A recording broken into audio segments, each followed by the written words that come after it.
Hey! I'm Cooper. And I'm Karen. You're listening to You Want Me to Do What? A conversation between a millennial trainer, that's me, and his boomer client. That's me. As we take our gym floor conversations to the recording studio. Listen in our informative conversations where we'll guide you through 4 phases of habit change, from contemplation to maintenance and beyond. Through each episode, learn about the intersection of generations and discover how, at the end of the day, we're more similar than we realize. Grab a front row seat to our sometimes hilarious stories about our personal experiences as we move through each phase. Join us as we reflect on our unlikely friendship, our cultural differences, and certainly that big age gap. We hope you see it's never too early or too late to be your best self. So if you're considering making changes to your health or fitness, or you've already started, this podcast is certainly for you. Welcome. So last time in episode 4, Little by Little, a little becomes a lot, we began our discussion on action. Finally, the 3rd phase of our behavior change conversation. I got vulnerable with my struggles early on in my training career with misunderstanding how important nutrition is to your progress. And we also hosted our very first guest, Lydia Everett, a registered dietitian, on her perspective from a nutritionist point of view on eating habits for boomers versus millennials. So if you missed that episode, definitely you want to go back and check that one out. That was some really interesting conversation with Lydia. Oh yeah, it really was. Yeah. But in today's episode, ouch, is this supposed to hurt? We'll talk about growing pains, physical and mental, during your journey. Now, ouch, is this supposed to hurt was an episode idea that you had early on in our planning stages, way back. Yeah. And you often spoke to me about the soreness you felt, the stiffness after our sessions, and to me, I was like, yay, I'm glad. What do you mean? Are you complaining? Like, okay. And some of your text messages were actually pretty funny. Yeah, in the beginning, y'all, it was rough. Listen, I was riding the struggle bus because I went back into the gym at, 61 years old. Couple new things going on there. Some really arthritic knees and some excess pounds. And it was really tough just to do my routine when I would meet with Cooper. As we go into this, I wanted to preface all of this with talking a little bit about distinguishing between expected discomfort and unexpected. So when you say expected discomfort, like how should someone think about that as they're starting to move more, or maybe take a class, or maybe get with a trainer? Like, what is expected discomfort? Like, general. Yeah, obviously people, nowadays, hear like, oh, I'm sore or whatever. And they, I think, build up this like negative connotation. Yeah, nobody wants to be uncomfortable. Well, I like being sore, but I'm weird. Yes. So I think it's a good thing to kind of clarify and make you guys prepared for all of the, aches and discomforts you might be going through as you go into this new phase of putting all of your research into action. Yeah. And I think there is the expectation of the clients, and then there's the expectation of me as the training professional. Okay. Because I know what I hope a client should feel the day after or so after a workout. Okay. Like if we do a certain group, a muscle group or so, I would hope that they would feel sore in that area. Right. Because that means we worked it. Okay. And then they may come back to me and they may surprise me and say, no, I didn't feel sore at all. Or no, actually, I felt more sore here.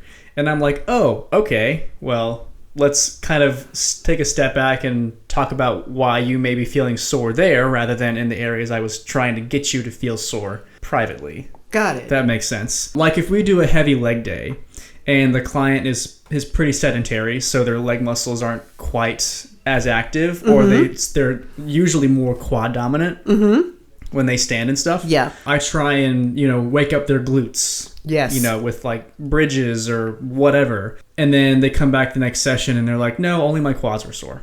And I'm like, okay, that's fine. Before, I would get really bummed and frustrated with myself. Okay. Because I would be like, well, what did I do wrong? Like, how are you not... I did all of the things that you should have been doing to feel your glutes, and you're not sore. But that's not the case. Like, got it. It takes a that doesn't mean anything was wrong. Yeah, it takes a little while for you to actually develop what I call not what I call, but what is called the mind-muscle connection. Yes. Or actually being aware of what muscles you're trying to use for a certain thing so you don't get hurt. Right. And actually grow the things you want. Right. Now I'm like, oh, that's okay. We'll get it next time. Like, I've learned. And then there's the client perspective when they might not know what to expect as far as soreness or discomfort. Okay. Like somebody who's just really never did a formal exercise program. Yeah. And then they'll be feeling soreness in muscles that they didn't know they had. Yeah. Which is really fun. That's so interesting when you're like, gosh, I didn't even know I had that muscle over I there. love that. That's so fun. Oh, that's so fun. Yeah, I love it. It's so fun to hear that. Because ultimately, resistance training in particular is you're going to be breaking down muscle tissue. Growing pains are part of the process. Right. And it's not that bad. It just feels so extreme in the beginning because you just haven't done it in so long. I mean, we've talked before about going slow, starting small. Yeah. As you go into this, the important thing is that you don't quit. Yeah. The action. Honestly, it's true that the more that you do it, your body acclimates. Yeah. So it is a very temporary thing. Yeah, and then it's very true. You did your research. You're trying this thing right now, and after a little while, you may think, no, that's not really my vibe. Right. So you take a step back, you do some more research, and you go into action again. Yeah. And you try until you find something that works for you. And don't be surprised or afraid of being a little sore afterwards. That just means you did some good work that day. That's what that means. So can you talk to us a little bit about what our sessions looked like from your perspective? Because I know how they looked like from mine. How my sessions looked from my perspective is how this whole podcast got started. Y'all, back in the beginning, Cooper would demonstrate an exercise for me to follow. And I would just look at him and say, you want me to do what? I mean, like, that literally is how this entire podcast was born. And it's so great because you aren't the only one to ask me that. And I bet. And every time someone says, they either look at me with that or they say, you want me to do what? Yeah. I just get a little pat on the back like, oh, we picked a great title for this podcast. Because, I mean, typically, and truthfully, now he wasn't asking me to do anything crazy. And I always would explain this to my friends when I started working with you. They just kind of had this idea, like, I'd get in the gym and, you're like, this drill sergeant yelling and screaming over me or whatever. And I would say, no, I work at my own pace. What he's telling me to do is nothing that I can't do. It's just that I haven't done it. It's uncomfortable. I'm old. I'm fat. It was all the stuff going on in my head about the idea of what you were asking me to do. Well, I would do the drill sergeant if I didn't think it would scare you away. No. And, I do it now. Well, I did it as you got better. Yes. As I got better, you'd look at me in that trainer tone of voice. And I'd be like, okay, let me get my act together. I'm just messing around now. A lot of times you're just in your head about attempting something new. Honestly, when you go into a gym or with the trainer or anything. My confidence was pretty low at the beginning. Just not confident that gosh, I was just not confident that I could do any of it. And then not confident that I could stick to it. But I was willing to try. I just kept showing up. I just was determined not to quit. And I just kept showing up for myself. Cooper, I never told you this story about one day when I came into Capitol where I was training at with you. And I really just wanted to call off. And when I say call off, that was my way. I'd text Cooper and say, I'm going to call off today. Which meant I just wasn't coming in. The day I came in, I remember I went into the ladies' room. I looked in the mirror and I almost turned around and left. And the reason I almost turned around and left was because I just felt like, oh my God, you look a hot, crazy mess. You just need to go home and hide under a rock. Really? Like I literally stood there and I was just going to tell you I'm going home. And I stood in the bathroom mirror. Then I came out and you were like, okay, you ready? And I just didn't want to be a quitter. So I was just like, yeah, sure. You'd be like, how are you today? Oh, I'm okay. I didn't want to whine and moan or anything. Those moments when I just wanted to quit was when I challenged myself to keep the promise I had made to myself. And the promise I had made to myself was to be consistent and change my lifestyle. Wow. Not just play with this or kick a tire and see if I could do it, but to really just work through the hurdles and make it who I was and what I did every day.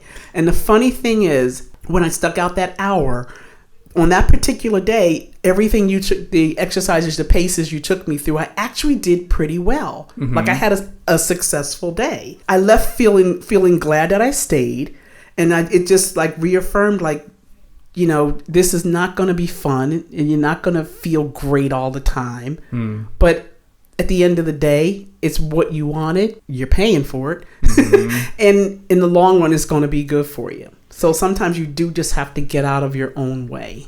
I think that, first of all, I had no idea. And you didn't know. I never told you that story. It's, upsetting and also really relatable that you went through that, because, well, first of all, it would have been fine if you would have told me, because then I would have had taken you aside or was whatever, and we would have talked about it a little bit more. So like, if you are feeling that way, don't be afraid to voice those things to your trainer or whoever. Yeah. It's like, they're there to help you. But I think it's even bigger that you didn't say anything and you took it on yourself to continue on with the session. Yeah. Because it shows what's called intrinsic motivation. Okay. So you have this why. Yeah. Or this little fire within you. Yes.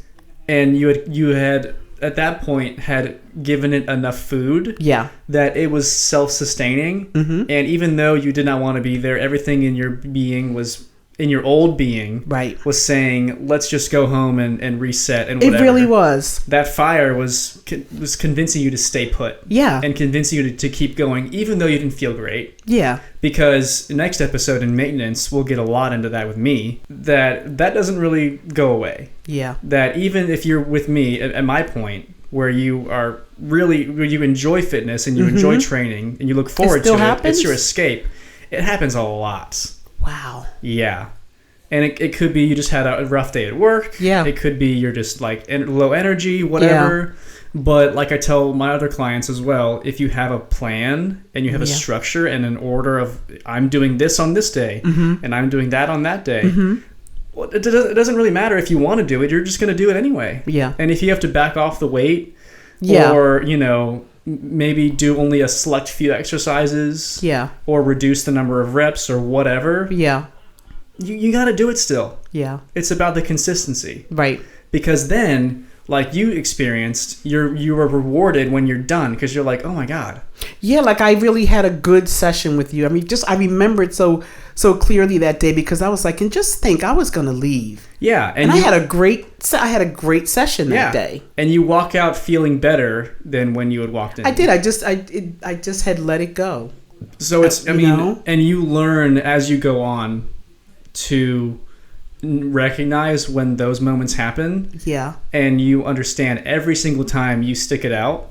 Well, I'm not going to say every. 9 times out of 10, when you stick it out, you walk away feeling better. And you walk away thinking, so right about the workout was actually I did way better today than I thought I was going to. It's really something. It's so much in your head. Yeah. And we're just human and we do that. But it's learning how to just not always give into it. Because typically I'm the kind of person that I would just, if I didn't feel like it, I would really just give into that. And then I'm learning, like, you know what? Every now and then push through. Yeah. Like, push through that. Seriously, what would give me such a thrill when you would give me a little fist pump? Like, you had no idea. Like when you'd be like, okay, we're done for the day. I'll see you on Friday. And you'd fist pump me. I knew that I did well. It was like, I was like, I did good today. Like, it wasn't like you made a big deal out of it. It was just like, hey, good job. Yeah. But I would literally come home and tell Bill Cooper fist pumped me today. And he'd go, oh, great. But that meant so much to me, because, you don't fist pump just for nothing in a gym. I don't know. I don't see a lot of people doing it. But specifically when you would take that second to do that, that was such validation that my effort was there. I had good form. Like in my mind, it was like I did most things well. And that just meant everything. You had no idea, but that just meant everything. No, I'm glad it does, because for me, that's just my sign off. Like, I coach a family. Yeah. And they have kids. Oh. And I'm like, oh, we're not done yet. You got to give me a fist bump, but you're not done. Oh. So they always know to come up and give me a fist bump. Like, and with all my other clients as well, like as a farewell for next time, we fist bump. That's just. But you would fist bump and you say good job. Yeah, to like complete, like, and give you that like tactile like reinforcement. Right. So to me, it's just routine, but to you, no, but it meant like, you know, so good job. More. Like we got through everything we wanted to do today. Some of your weights got increased or whatever, and it just was like when you'd say good job, I know you weren't just blowing smoke, because you didn't always say good job. You're like, okay, like good effort, or. Yeah. You know what I mean? It wasn't always like good job. And I'd say, really? And you're like, yeah, you did good today. Your form looked great. And then you'd videotape me sometimes, like just to show me, so I would understand. Like, look, your textbook right here. It was that was like the greatest thing. Yeah, that was the greatest feeling. We don't say good job unless you actually did a good job. And I learned that. We'll just stay quiet, or we'll say, let's move to the next set, or whatever. And I totally learned that. One of the other things that what our sessions would look like in the beginning is when I would do a floor exercise, and this is really funny. In between sets, Cooper would give me, I felt like it was a 15-second rest, but you swear you never just gave me 15 seconds. I felt like it was 15 seconds. And I'd be like, Cooper, but it's Wednesday. It's Senior Citizen Day. Don't I get a minute? Can I get a minute rest in between this set? You know, it's Wednesday. Don't you remember? And you'd look at me like, what are you talking about, you crazy lady? And I would just need like some more rest to catch my breath. So I would always be trying to negotiate, you know, my senior discount on Wednesdays, like I was going to the Harris Teeter or something. And especially I'd want to negotiate more rest if I thought like what he had me doing was really difficult. I'd be crying, elder abuse, Cooper, this is elder abuse. You really expect me to just stop for 30 seconds and then do that again? And he's like, yeah, you can. I was like, oh my God. And then I would do it again. And then you do it again. And then I would just do it again. Yeah. And I would say, do you know how old I am? And you would just look at me. And honestly, y'all, the gym I was going to where I was training with Cooper, there were women in there in their 70s killing it. And literally, I was like, that's who I want to be. I want to be part of that group right there. They just be in there doing their thing. No whining, no moaning, no bitching. Just doing their thing. It was so... That did so much for me, like to validate, like, you know what, it's never too late to start. You're never too old. You're never too unhealthy. Like, you can do something with your body. And watching them, and we just kind of all look at each other with that look in our eye, like, you know, good for you, you're here. And I loved when I saw them come in, because, you know, it's a little intimidating at first, because you think, oh, these young people are in here. They're all in pretty great shape. They're not fighting the battles I'm fighting. Okay, whatever. Let me just stay in my mind and do what I'm here to do. But seeing that was like such validation. Like, yep, you need to keep going. Yeah, I definitely gave you more than 15 seconds. It was definitely a minute. Even though it felt like 15 seconds, y'all.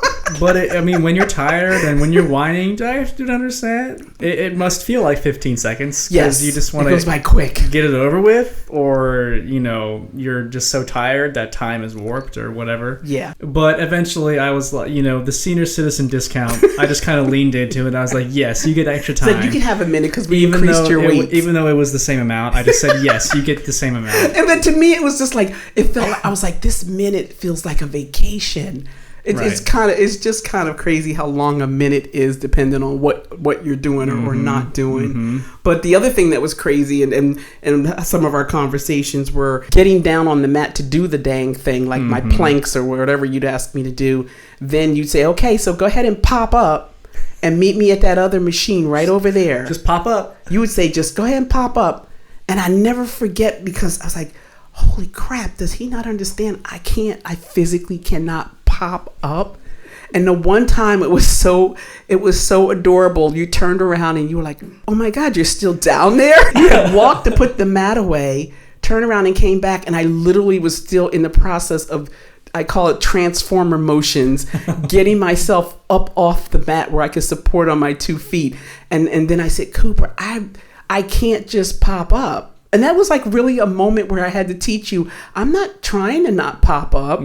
I cannot, with my joint issues, just jump up off the mat. And then now, and I told my sister this story, and she said, okay, the next time you can't pop up, just say to him, processing request.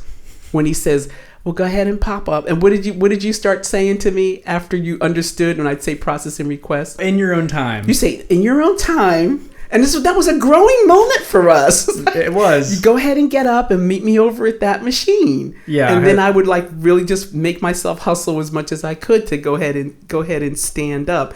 But when I said process and request, you knew it was just going to take me a few seconds longer because maybe it was raining outside and my knees were hurting or something. But that was like so funny. We just got to that point when I said that you were like, cool, just meet me when you can right over there. So I really was a whiny brat some days, and I apologize. It's okay. Just like Cooper, you knew exactly what you were doing, because eventually I started expecting more from myself and learned how much more I was actually capable of by you not letting me take long rest breaks and making me stay on the plan and doing things properly. I just was like, you know what? If my trainer knows that I can do this, I need to get myself in line and do it. And because I could. You weren't giving me anything that I wasn't capable of. So that was all, thank you for that. And y'all, yes, it's going to hurt. You're going to be sore. You're going to be walking like, a cripple the next morning. But it's supposed to hurt. I mean, honestly, you're working muscles that have been dormant for years. You're going to be sore, and really it's temporary. So just keep doing your best and keep going. And I'll tell you what. A hot Epsom salt bath followed by a heating pad is a marvelous combination and a nice reward to look forward to post-workout. And I highly recommend that. Like, don't say, oh, I don't take baths and I don't use heating pads. Take the bath and soak your muscles and use the heating pad, and you feel amazing. And you also get an excuse to relax. Yeah. Which, I mean... And that's funny, because it just can't all be hard work and soreness, because you're never going to... Who's going to look forward to that every week? No, not at all. You're not going to maintain anything if that's all you're getting from it. It's like, oh, yeah, I went to the gym and I'm sore. Oh, this hurts. Oh, I don't want to... Who's going to look forward to doing that over and over and over again? I'm raising my hand. Well, because you're a masochist and something's wrong with you.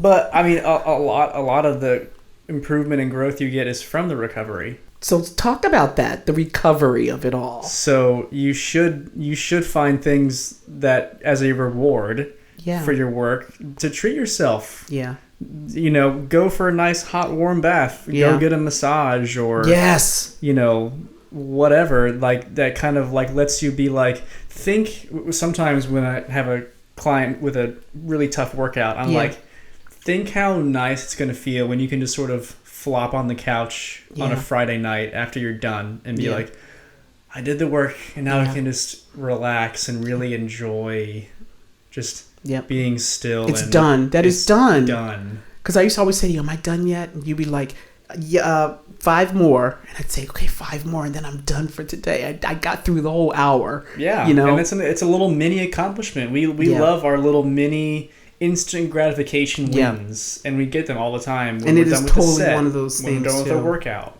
But seriously, y'all, as you start, keep in mind you're doing a lot of new things, and that the soreness is temporary. It'll decrease over time, and just allow yourself to hang in there. Don't just stop because the first day it hurts. It's going to hurt for the first several weeks, but you're going to realize that it was just your muscles saying, hey, we're doing something new. What's this? And keep yourself hydrated and just keep on moving. It'll all level out. Yeah, you've definitely come a long way since you whined a lot. Yeah. And I'm very proud of you. Well, thank you very much. But I have a question for you. Okay. Were you ever scared of being sore or not being able to get out of the bed or onto the toilet after a workout? Well, did you ever work yourself that hard? I think we already established that I'm a masochist and that I like that stuff. Yes. I mean, I get out of bed and be like, what my did quad, I do? Or like my lat or something is like sore, and I'd be like, feels so good. It means I actually did something.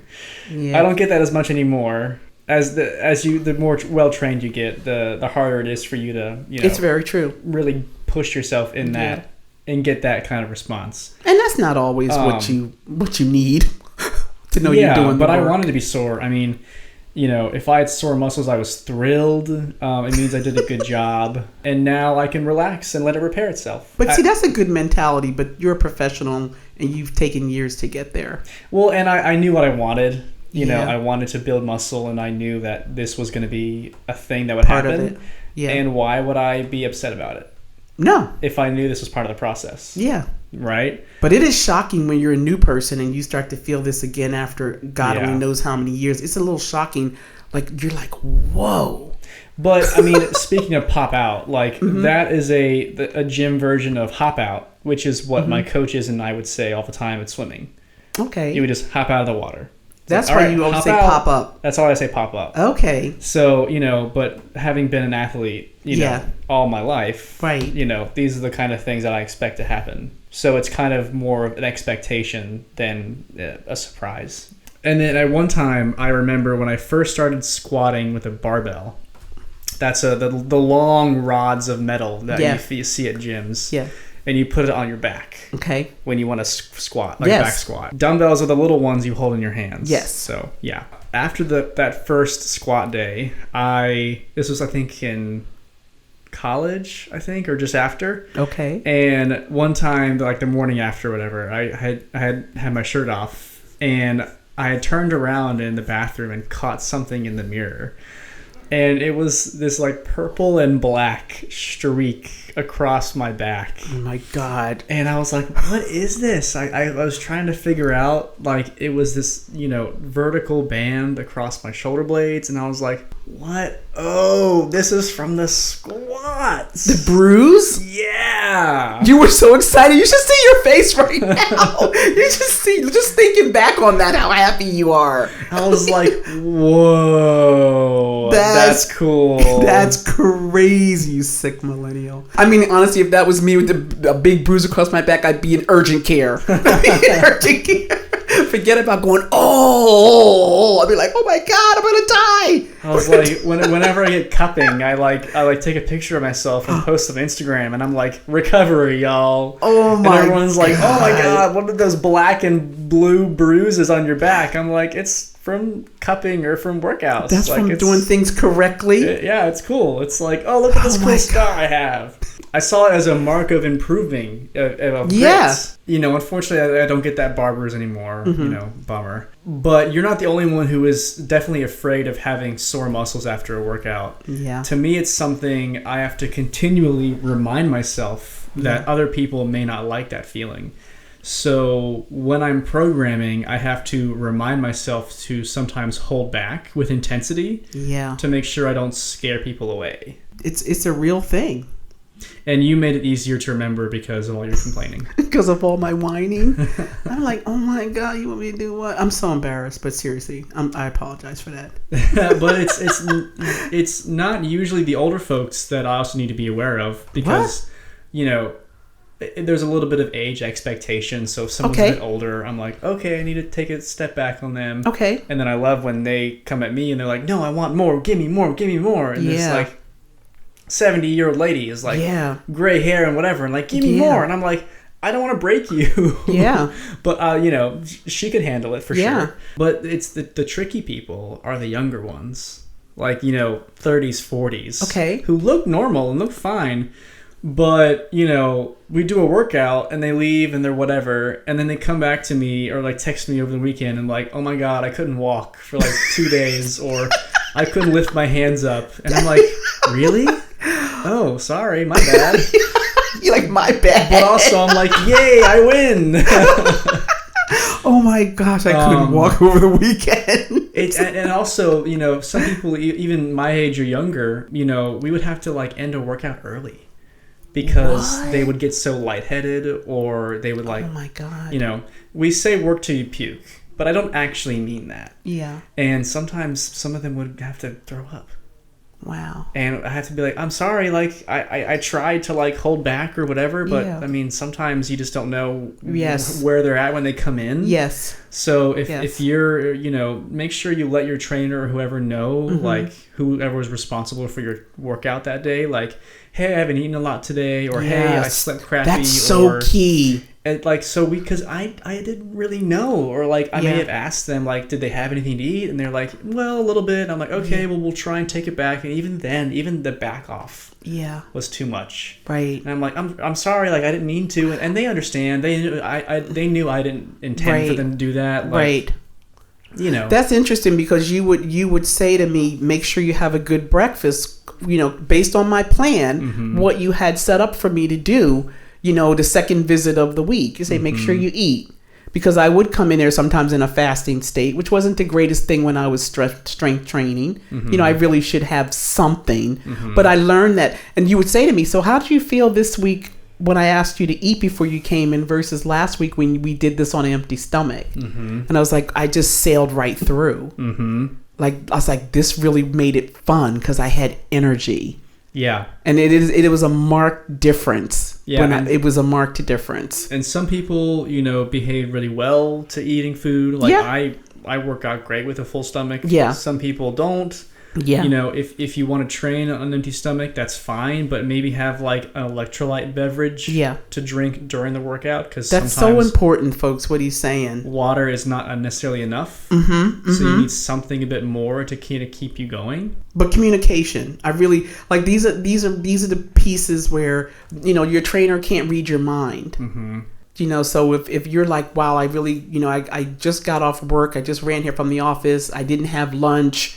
You have a 6:00 appointment and you're coming out of traffic and you're on empty, like communicate that, so they can adjust things for you. And you know what? Once it happens once and you have a bad workout because you didn't have a snack before or whatever, you're going to learn real quick to make sure that does not happen again. Yeah. So you may keep like a bar in your bag so you can have that on the way over from your work. A piece of fruit. Or, exactly. Something. Post-workout shake after you're done. Right. Whatever. In keeping with today's topic of, ouch, is that supposed to hurt? I'd like to welcome our guest for today, Dr. Mike Gardino, who has worked with me on several ailments over the past year or so. What's up, buddy? Welcome, Dr. Mike. Hey, guys. Thanks for so joining much. us. Yeah, absolutely. I appreciate you guys having me. Tell our audience about your background and what it is you specialize in and how long you've been doing what you do. Sure. So I am the owner of Functional Chiropractic and Rehab here in Raleigh, North Carolina. I am a doctor of chiropractic, but our office runs a little differently. I identify myself more as a rehab chiro.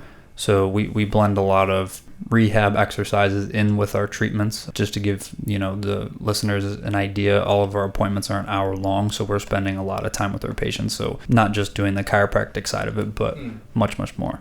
And you definitely need that hour, for sure.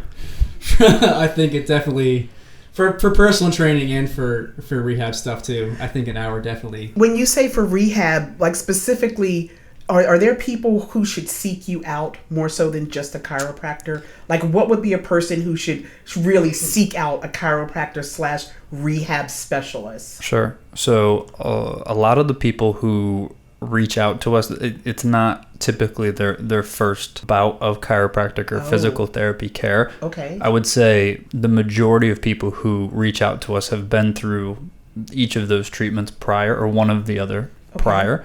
And they're looking for something that's going to give them a little bit more of a long-term solution rather than just working on symptom management. Interesting. So how do they typically find you? Do you get a lot of referrals, or is it from doctors, other offices? Like, how would people find you when they're kind of looking for that next thing? Sure. I think the easiest way, I'll give myself a little shameless plug here. Do it. Plug. The best way to find us or just see what we do, or how we're a bit different than a traditional chiropractor or even PT, is our Instagram at functional.chiro.rehab. I like to tell people that that's our business card. Nice. So if people follow us there, they get to see firsthand experience and what treatment sessions look like and how we do things. Oh, that's interesting. That's a good point. Because last episode we talked a lot about like the role of social media in everything, in fitness, and finding your people, finding your tribe, finding things that work for you. And that was a great point because I feel like also as well when I joined my most recent gym, Capital Strength, they probably checked my Instagram as well to kind of see the content that I was putting out. It's like an unofficial resume. It's kind of like are you really in business if you don't have that account? That's just my personal opinion. Are you really in business I think if it's you useful. don't have an Instagram? Instagram is everything. Like if you're not there, like what are you doing? No, I agree. I think as a small business, if you want to build a strong local following and find people that are willing to almost raise their hand and say, hey, I'm looking for this type of service, that would be one of the big things that we do well is through Instagram. I would say, to answer your question, we're pretty low volume. I only have 24 available appointments every week, but we do and have built the practice very organically. So we do get a fair amount of patient referrals or people who know somebody that they are like, hey, this person's struggling with something. Yeah. They should probably get in contact with you. So looking at your practice, like what's the mix as far as age groups? Like what's your mix of clients that you see? Are you got some boomers, millennials, Gen Zs? The age range of our patients is 35 to 55. Okay. 100% active adults. I mean, we won't see anybody in our office unless they aspire to do something active. If your goal is just to get out of pain, to sit on the couch, you're probably not our ideal patient. Yeah, it's interesting. I think at one point you had said one of your clients or someone had commented and like, "Oh, you should be like more general because then you can see everybody." We try to preach quality over quantity, and we had somebody who is themselves a business owner and had reached out to us and said, hey, you should do X, Y, and Z. And I think he thought he was being helpful. Okay. But what he did not understand was if we were like everybody else, there's nothing that makes us different. And I refuse to be just like everybody else. Because what you're offering is not like everybody else. Correct. I mean, the minute you said rehab, chiro, I was like, that's different. It is. It's. I'm happy and privileged. I think I came out of school at the right time. Okay. This whole wave of chiropractors that want to incorporate rehab in their practices, we're really kind of pioneering it, which is a really cool thing to be a part of. Yes. And just through the lens of more performance-based rehab. Absolutely. When I first kind of came to see you for my plantar fasciitis. I mean, I know like the name of your business has chiropractic in the name. So when I came in, I don't know what I was expecting, but I wasn't expecting what my first session was, where there was a couple of adjustments to like the ankle and like the hip, which felt really good. What were you expecting? I was expecting just that. Okay. Just like the adjustments and then like maybe a brief movement assessment or something like that. Gotcha. But then the other 40, 30 minutes, we were doing like bunny hops on my foot, one-legged down the hallway, and you were working like single leg squats with knee drive towards the wall. Like it was more of what I had felt like with previous physical therapists than what I had expected from what I thought a chiropractor was. Did it just blow your mind? It was so great, but because it was so refreshing and so different, because like you're incorporating two of the disciplines into one practice, but all working for the help the problem that you had. Yeah, it's more than just a one-prong approach. Yeah, and it was so movement based, which personally, with my own trainer ethics, is we want people to find healing through movement. So that's what helped me keep coming back to see you. This is what most people don't know about chiropractors and physical therapists. And people ask all the time, are you a chiropractor? Are you a physical therapist? And I'm like, I'm a chiropractor. But the difference between chiropractors and PT, in my opinion, now there are people that will disagree with this, is the degree that hangs on the wall. There's really not that much of a difference. Now, in chiropractic school, we lean a little bit more heavily on the adjustments. Physical therapists are going to lean a little bit more on the rehab side. However, we do learn both. And I'm never going to get upset if a physical therapist wants to adjust or manipulate somebody. They call them mobilizations. Okay. So they have like grade 1 through a grade 5 would be like a chiropractic adjustment. They just call it a grade 5 mobilizations, where they actually apply a thrust, right? And I know some chiropractors that get mad about PTs doing adjustments. I could care less. It's vice versa, right? Wow. We get spicy. Yeah. The more tools that you can put in your toolbox, and the more ways that you have to help somebody, why not do that? Interesting. Why not use all of those tools that are at my disposal to help that person the way that they need to be helped, Yeah. to help them resolve their condition once and for all? And I think it's really important how your clientele are active people. That's very different than somebody who's sedentary. Absolutely. That's completely different. They require something different.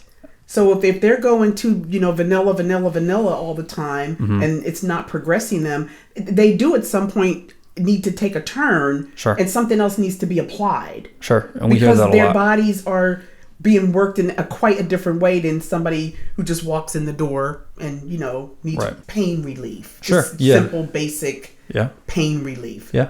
As opposed to somebody their bodies are, they're just worked harder. Sure. So I tell people there's a lot of specialists, there's a lot of chiropractors, a lot of PTs that can help people simply get out of pain with the day-to-day stuff. And there's a lot of chiropractors and PTs that are very good at that. Yes. Where our office is different, and what I think is something that's totally missing in the healthcare regime is bridging the gap between, okay, now you can do your activities of daily living pain-free. How do we get you back to activities pain-free? So how do we bridge that gap? And that's what we specialize And that's in. a different person walking in the door who even wants that. Sure, 100%. Fascinating. Is the discourse in rehab medicine more focused on treatment or on prevention? I would say in an ideal world, which we don't live in, but in an ideal world, we want to do preventative stuff, right, with rehab. Like, of course, especially like in athletics, right? We want to do things that will prevent an injury from occurring, right? Okay. Like, ideally. Okay.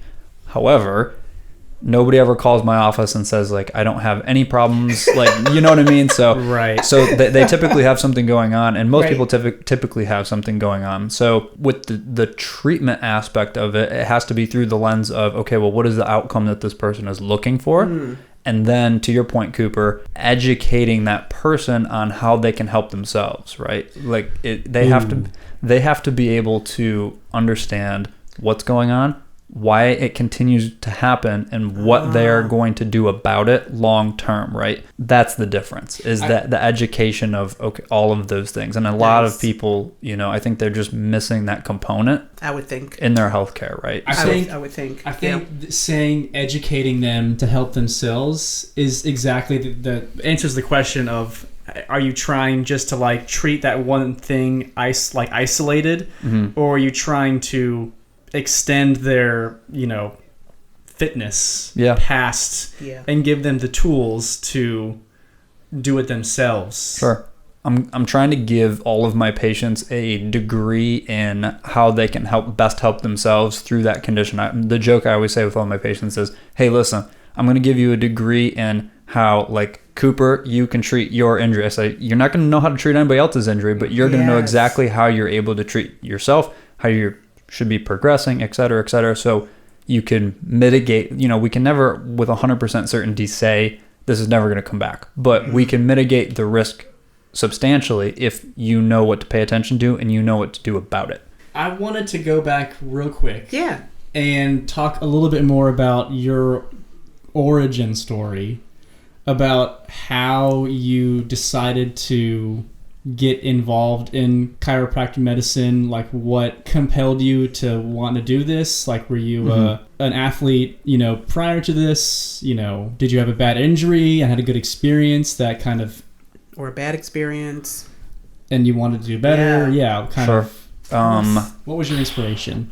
So originally, I had no thought of being a chiropractor going into college. Yeah, zero. Like, wasn't even on my radar. Wow. So I started college as a biomechanical engineer, and very quickly realized I didn't like math as much as as I thought. Right. So I was going to say, yeah. I was in the beginning, most of my college experience, I was not a very good student, and I think part of that was because I just wasn't enjoying what I was learning. Yep, that'll happen. So I didn't apply myself. Yep. So then I took a year off and then made the switch. All my family works in healthcare. I thought I was getting away from it, but we just got roped right back into it. But Yeah. I think with chiropractic, it gave me an opportunity to work one-on-one with people and to be able to provide them. I like the skill of being able to adjust somebody. I thought that was pretty cool. Yeah. At least at first, in terms of like, oh, okay, like it's not just like going in the room and like signing the prescription pad and just handing them that and then leaving, right? There's more to it that I can learn,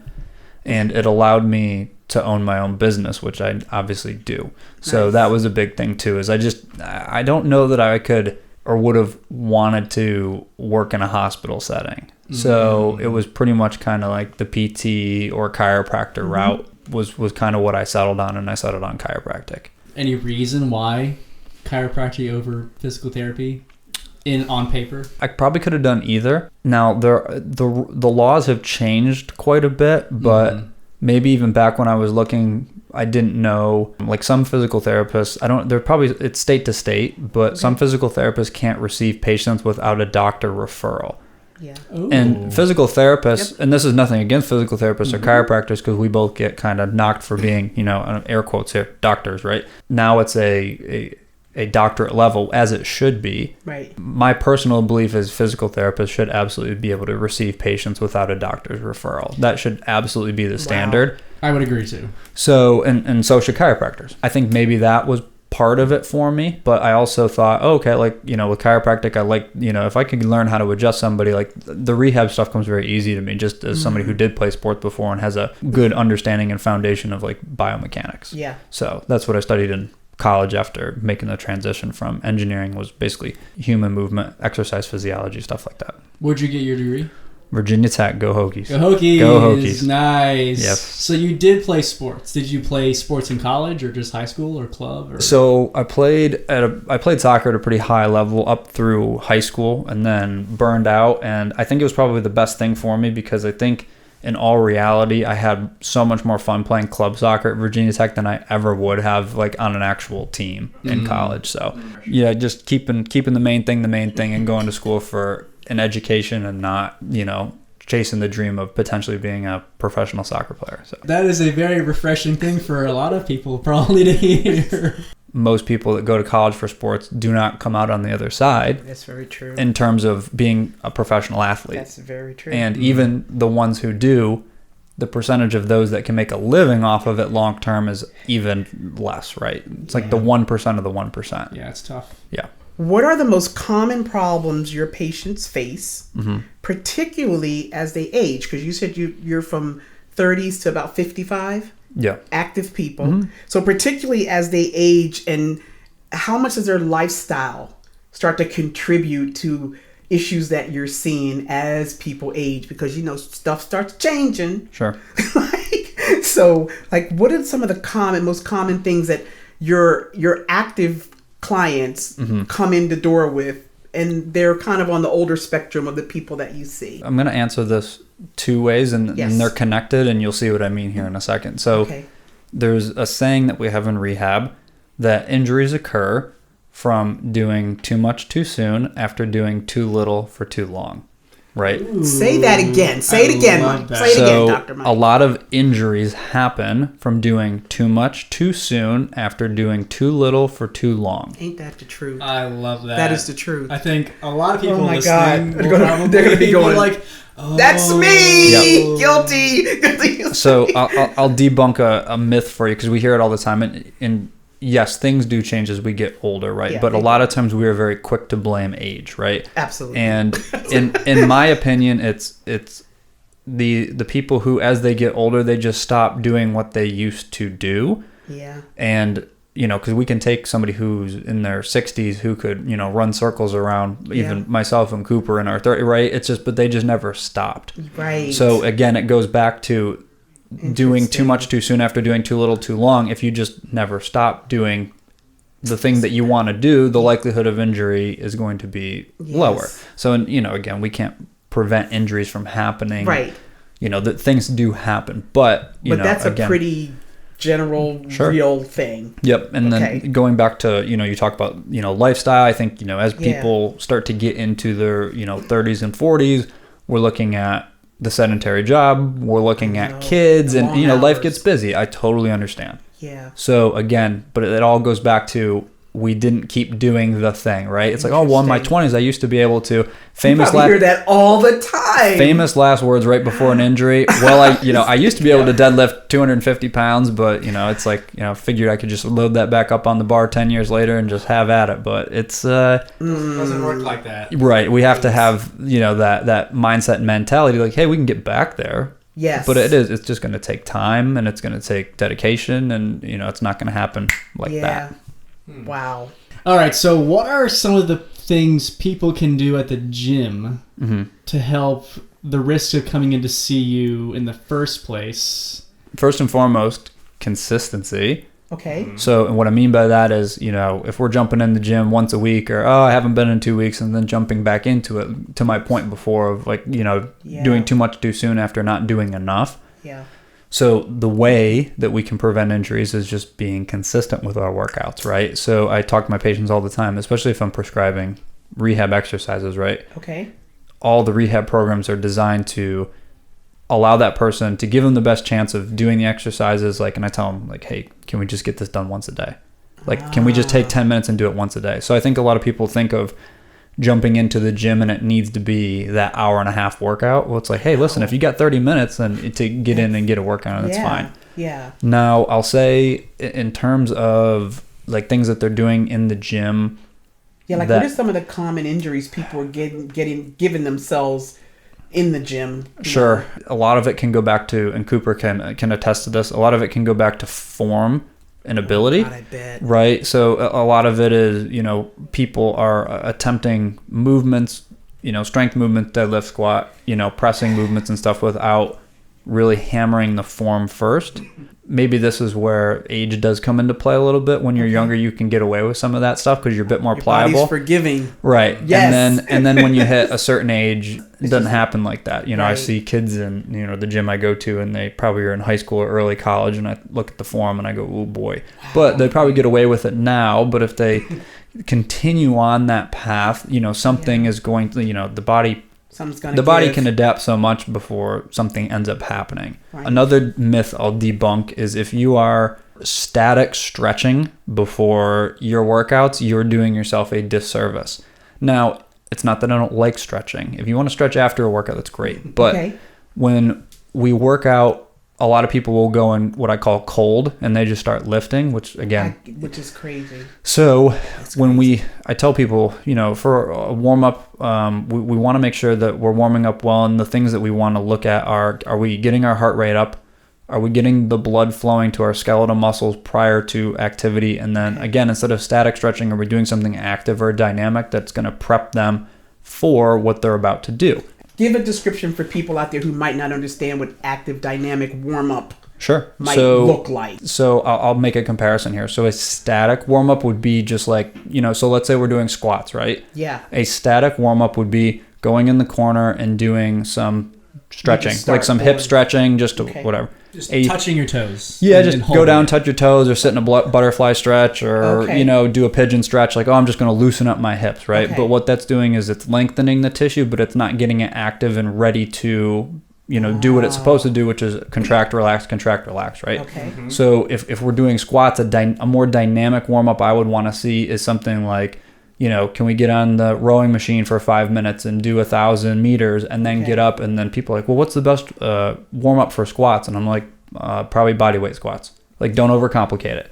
Like, if you're going to squat, then like you should be doing the movement that you're going to do. So say in your program, you have squats or heavy squats as, your first compound movement.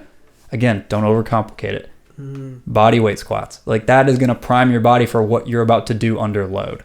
Gotcha. So, and there are some other things that I'll, again, when we're rehabbing, I'll give patients that are working a little bit more specifically on certain things that they might be lacking in, but that's a whole different story. Right. So you mentioned about doing too much too soon after doing too little for not long enough. Wow. Okay. I had to really remember that. What would you say to people who are active continuously but get hurt, and and it could be form related as well, but they're like, oh man, like I don't get it, like I do really well, like I pay attention, Like they're shocked that they got hurt. Like sometimes I think, or sometimes like I'll with some of my friends I'll be like, are you talking about yourself, Cooper? No, he's talking about not himself. everybody, just me. he might be talking about himself. But like they'd be like, oh, that's why I don't work out.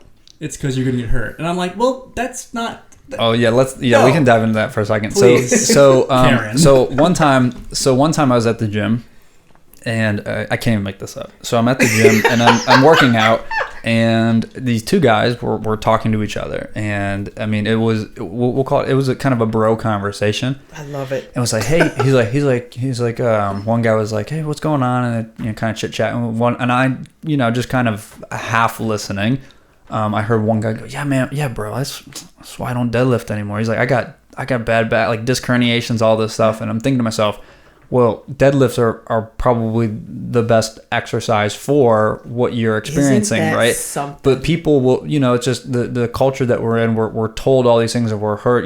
Squats are bad for your knees, deadlifts are bad for your low back, running's bad on your joints, and that's not necessarily true, right? But people will use that as an excuse, right? As or I was told I have a bad back and therefore, you know what I mean? Like, somebody else will tell them, like, again, you become what you hear, right?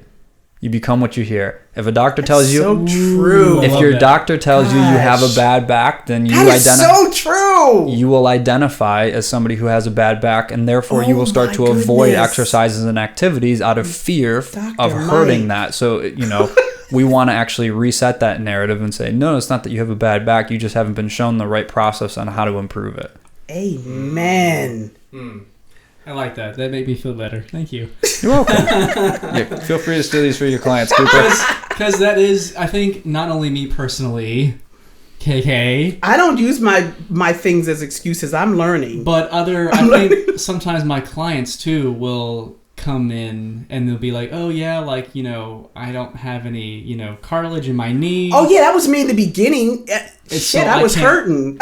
Now, like, obviously if you physically can't bend your knee, then right. We're gonna take it back a little bit, right? Yeah. But you made me understand. But I think some people who come in who like have had an injury or are going through on the other end of recovery, and they still have that like fear response to something we're doing, and I'm like, it's okay, like just take your time, like you're good like that. It's okay. You just brought up two things there. So sometimes we are working with what I call physical limitations, right? Like if somebody's like, hey, I have, I can't wave my magic wand and restore the cartilage in your joint and anything like that. So there are times that we might have some limitations that we have to work with, but a good provider, a good personal trainer is going to know and be able to meet that person where they're at and be able to give them something that's still beneficial that they can do that doesn't cause pain or anything like that.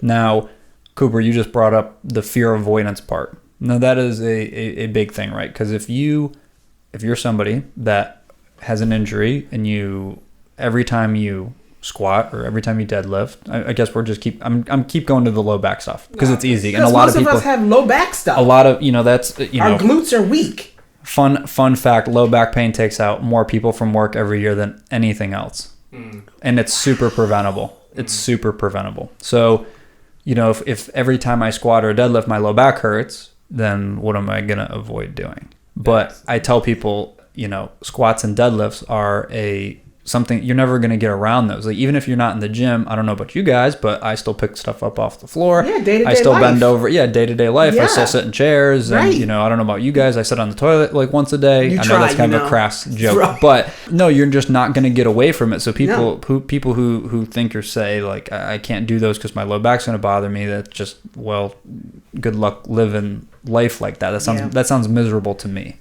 Yeah. So, yeah. And it's not even in the gym also where people have injury. Like I had a client who had completely like torn his quad from his knee because he like stepped wrong on the step and like fell on it. Mm-hmm. Damn.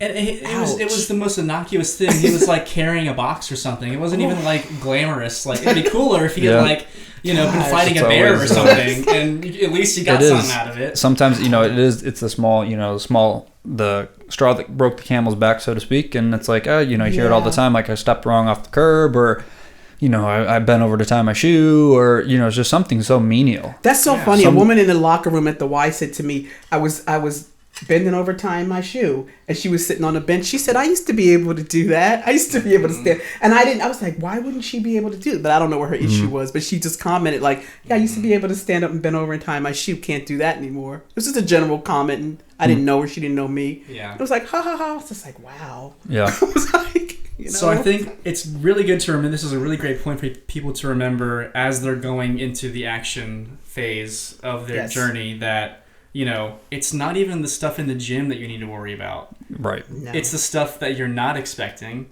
And exercise, even just the simplest stuff that we did a lot with you when I was like, oh my God, this is so boring, like 20 pounds. So like, because you're a professional. I was most afraid when you would give me like the 2 pound. Oh yeah. And I'd be like, what am I going to do with this little thing that I wouldn't even know if I was like raising it over my head. So like, the stuff like this will prepare you for the unexpected injuries that you're going to have in your daily life. Yeah. I see people all the time, and I empathize for them, especially as we get older, again, because of the age blaming and stuff. But I know in my heart that if somebody would have taken them and figured out what was going on and figured out how to help them resolve it, you know, 10, 20 years ago, they wouldn't be living, you know, again, it all goes back to what quality of life do you want? That's really what it boils down to. It's like, hey, if you want a better quality of life, it's just like, you know, it's cliche as it is. It's like, hey, your body's the only thing that you get to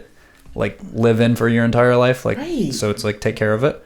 So, ooh, aging better. Listen, that sounds familiar. We mentioned that in episode 1. but the thing I always talk to Cooper about now, I just turned 63 last month. It's like, Cooper, I really just want to stay upright and be able to stay in my house and go up and down stairs. I want to be able to go on trips and not do an excursion or not. It gets very simple, but all that requires like stability and mobility and strength. And that is stuff that you cannot take for granted. Like y'all folks out there now in your 30s and 40s and even early 50s who are just sitting and always sitting and find yourself always sitting. This is a problem. You're going to have a problem. It's just everything is dormant. Yeah. You know, and you literally are going to have to reawaken all these muscles and everything so that, like I always say, you can just stay upright. Right. Honest to God, like stepping off of a curb is nerve-wracking. I just got a question on Friday on Instagram. Sometimes we'll throw something out for people to ask questions, and they said, what is the one thing to, you know, for longevity and health? And I'm like, well, it's tough to pick one, but in general terms, what we know is that no matter how old people get and through their lifespan, they should always be engaging in some form of resistance training a couple times a week. And again, people think of resistance training and they picture like a power lifter in their head. And I was just about to say that. Right. Resistance training can still be body weight stuff. It can still be, you know, very, what seems simple, but a very, you know, difficult movements, right? So some form of resistance training needs to be a part of people's life. Good for, like you mentioned, Kay, is the stability. And then in order for, you know, bone mineral density. And as we get older, we want to continue to keep our lean muscle tissue, because that prevents future injuries and falls and all that stuff, right? So that's number one. The second thing is we need to be involved in something for our cardiovascular health. Yes. So, and by that I mean, you know, something like walking or running or biking or swimming or something, something that's going to get our heart rate up a couple times a week. Yes. It doesn't have to be anything crazy. And people ask like, well, what's the best one? The best one is the one that you'll stick to. So if you like walking, walk. The best one, folks, is the one that you'll stick to. That's right. You heard it here. So do whatever you like and whatever you can be consistent with. And you know, if it's pickleball, it's pickleball. If it's, you know, if it's going for walks around the neighborhood with the dog, do that. Like something that's going to get your heart rate up, you know, over 100, 120 beats a minute kind of thing. Like, and that's what we need to have. So again, strength or resistance training needs to be part of your daily kind of life, a couple times a week, and then something for your cardiovascular health. And start it now. It's a really good point too, because again, we're not asking for people who are trying to get fit or become their best self to go to Mr. Olympia or to go to the Olympics for powerlifting. We're just trying to get you guys to keep moving comfortably. Mm-hmm. Really, it's just the information is here. Yeah. Now we're in an age where you can learn, you can research, you can reach out. It's like right here. And it's no reason not to just be better and try to age healthier. Aging well. And this is not just for boomers too. This is for people. I don't know about you, but people my age too are already starting to complain about this, that, or the other. Yeah. And it's like, dude, like we're not even halfway there yet. Right. It starts now. It starts yesterday. This is the rest of your runway. Like, what are you doing? So I don't expect. I've said it before. I don't expect people to be all in or be super enjoyable with make fitness their life. Like that's not, dude. You do like 2 hours a day of workouts a week. Excuse me, not 2 hours a day. A week. 2 hours a week. Right. That's all you're doing. Yeah.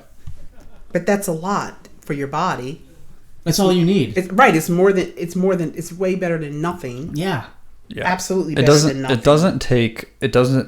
Depending on the person, but let's just talk about, average American. Yeah, let's talk about that. It doesn't, because it doesn't take a lot to maintain. It just takes a little bit of effort, right? Yeah. So again, it stick to stuff that you like and enjoy doing, but it's just like you just keep depositing it in the savings account every single week, every single month. It's going to pay dividends when you get older. I mean, the thing I think most people would say when they get older is, I wish I would have started, or I wish I would have taken care of myself, or I wish I would have started sooner. Get out of my head. I hear it all the time. So it's just starting sooner. It's the same thing with injuries. I wish I would have taken care of this sooner, because again, then when it becomes such a big issue, your options become more limited, and the time it's going to take to resolve it is going to be more. So it's like, hey, you can either spend the time up front, or you can take the time on the back end to fix it. Your choice. And you don't even need to join a gym if you can't afford it, or if you don't have time. That's not necessary to drive after work because you're an overworked millennial, or whatever. Like Dr. Mike said earlier, it can just be like your body is a form of resistance. Right. So you can do calisthenic workouts at your house or in the park or wherever. Yeah. And you can still get your blood moving. Get benefits. Get the muscles working. Sure. Yep. Yeah. Yep. Yeah. Information's out there. I think it just comes down to, again, accountability, consistency, and making, everybody has their non-negotiables in life. And I think it would be beneficial for everybody to make their health a non-negotiable. I love that. So I know that I have referred some of my clients or people that have worked out at Capital to you. How important is it for people to know that they have a network available to them that they can access either personal training, physical therapy, chiropractic, nutrition? Like, do you work with other trainers as well? Have you approached other gyms? Like, all the time.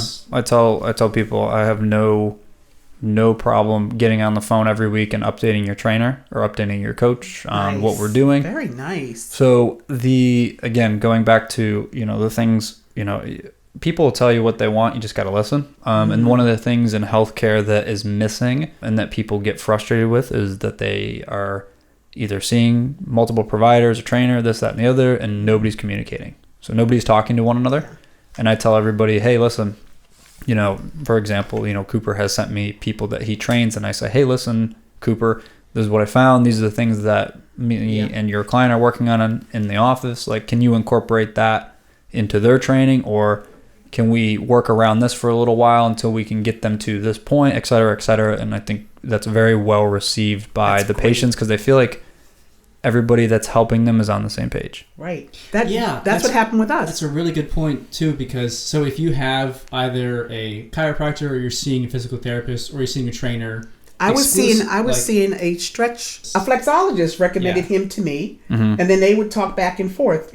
She would find what we were doing at the gym, how we. I mean, it is like, if you can do that, do that, but it's really up to you to communicate it.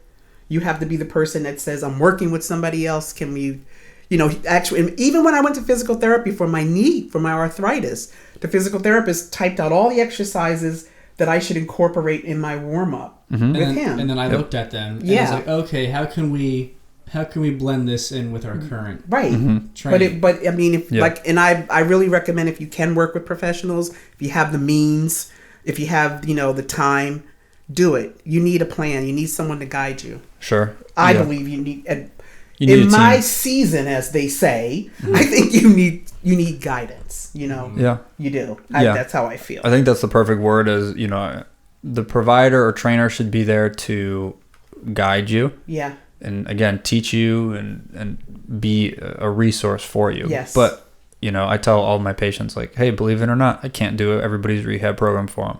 No. But I'm here to guide you and make sure that you understand what we need to do to get you the outcome you're looking for.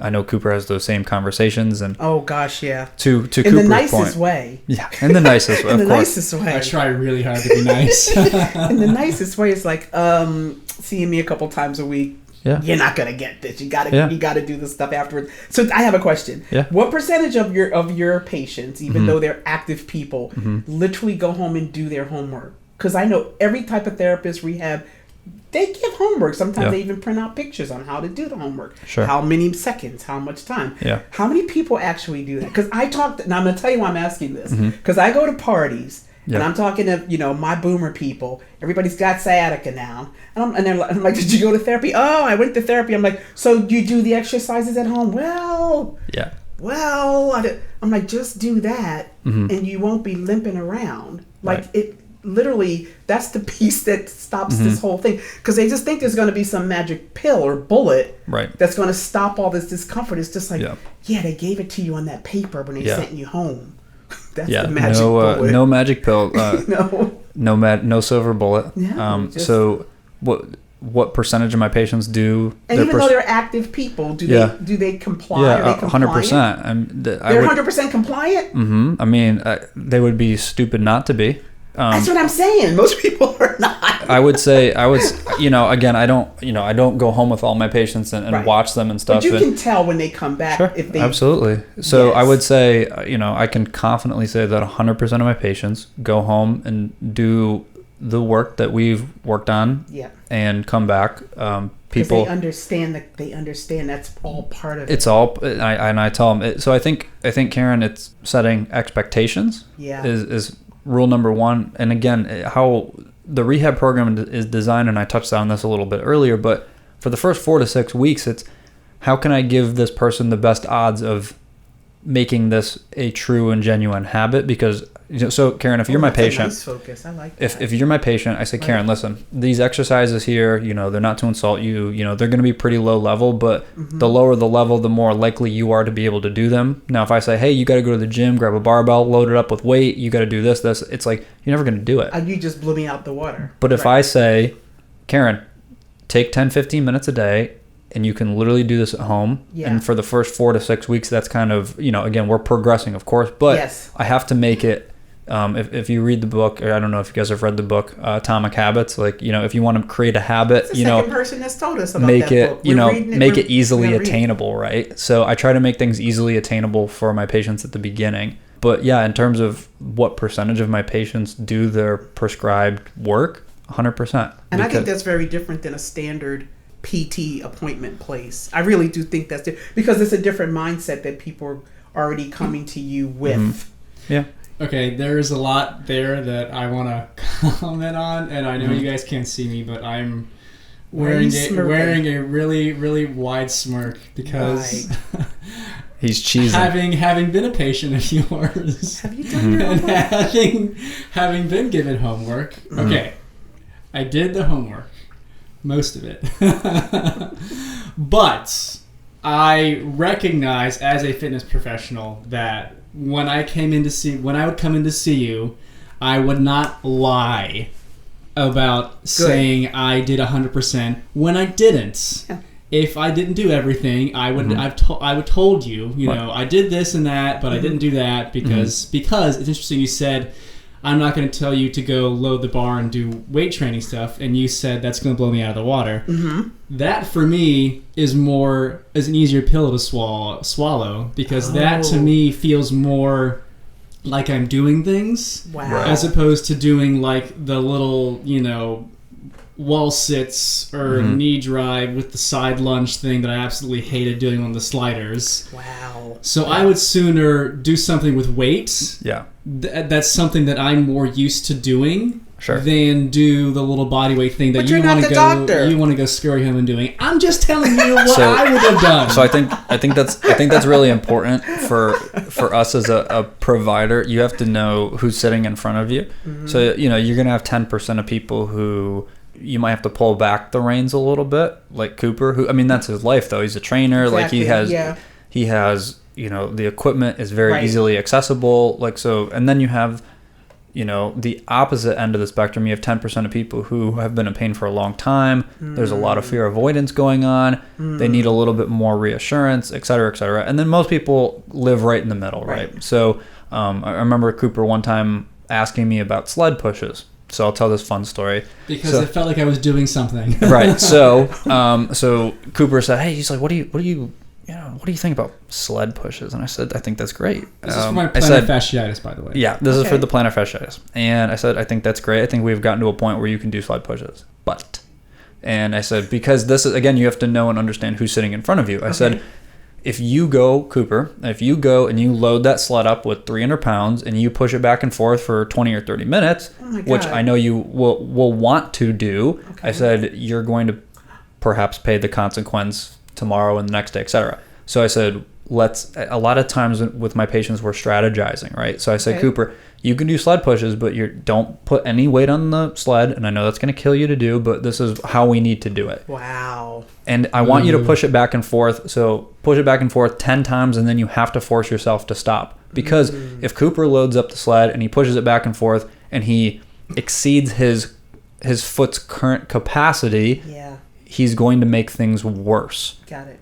And what we want to do is continue to keep him below that pain threshold and then give him that positive reinforcement of like, hey, you can do things and things aren't going to be painful. But that's an example with Cooper. So it's mostly because, and hopefully you're lucky enough to get to the point in your fitness journey where you start to like really enjoy and crave like the soreness and like the response you get from a really good weight workout or whatever, is that for us it's hard. Any kind of stimulus that we feel like in our muscles and our joints, like we are conditioned to think, oh, that's good, I'm getting gains, like I'm gonna do that more because I feel the stretch or the squeeze or whatever, which is why it's really hard for people like me to understand that, oh, that is not a good kind of pain. I need to avoid doing that because that is what's making me hurt after the workout or when I'm on my rest day. Right. So that's also, why I'm glad that Dr. Mike didn't put me on a lot of weights or sled stuff, because he knew and I knew that I would just want to do what I normally do because do the most. That's what I like and do. Doing too much. As opposed to doing what I should be doing, which is the little home scuttling workouts that you like to do. Yes, because they're effective. Because that's what I needed to get back to where I wanted to go. Right. So if maybe you're at that point in your phase right now, that's a little bit more maintenance. We'll get to that next time. But is just to remember that there will be a distinguishing point between good pain and discomfort and then bad pain.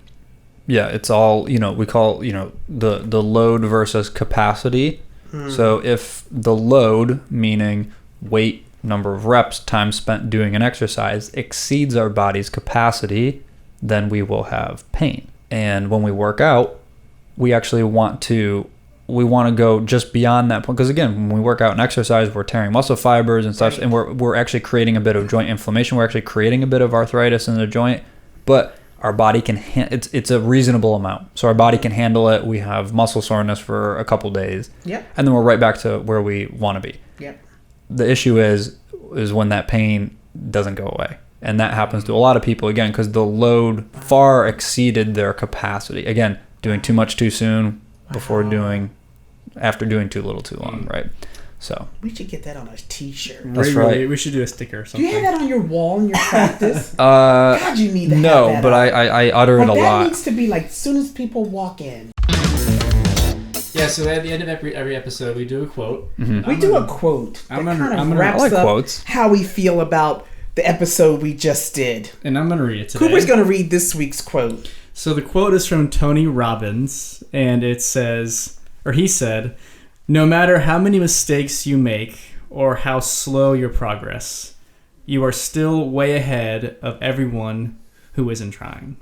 Yes. Yep. Way ahead. Dr. Mike, thank you so much This for has been coming awesome. on. Well, thank you guys. I appreciate you really guys having fun. me. I couldn't wait to get the insight from somebody that's treating people with pains and problems, and it's always just fascinating because I'm sure we're all kind of the same. People come in and you meet them where they are, because Cooper talks about his clients. I'm like, oh, they sound just like me. We all whine. He's like, yeah, you all whine. It's okay. I'm trained for this. Yeah. It's okay, I whine. Right? Yeah. When you work with your trainer. So before we sign off, do you want to give people a way of knowing where they can find and connect with you? Yes, please state your Instagram again, your address or email, however they can reach out. I'll reiterate that. So Yes, please. On Instagram, we are at functional_chiro_rehab. That is typically the best way to absorb our content and get a better understanding of what we do and what our office, kind of how we operate, what it looks like, things we treat, etc. The name of the practice is Functional Chiropractic and Rehab. We're in North Raleigh. Yeah, if anybody out there that is listening has questions, we start everybody off with a consult call. So again, we have a very lengthy process of getting people in because, and the reason for that, and the reason it starts with a call and then a follow-up and so on and so forth is because we need to make sure that it's the right fit. Yes. Yeah, that's I important. love that. For That's sure. great. Well, on that note, and after our quote, that's all we have for today. Thank you so much for listening to the 5th episode of You Want Me to Do What? With Karen. And Cooper. And you can find me, Cooper, on Instagram at @the_dragon_fitness. And you can find me, KK, at winkwink854. If you're loving the podcast, we'd be honored if you'd go ahead and like and subscribe if you're watching on YouTube. If at any point in this episode you related to something we talked about, we'd love to hear from you. So please share your story in the comments on YouTube or drop a line on our Instagram post for this episode. So until next time, this is KK. This is Cooper. Bye. Bye.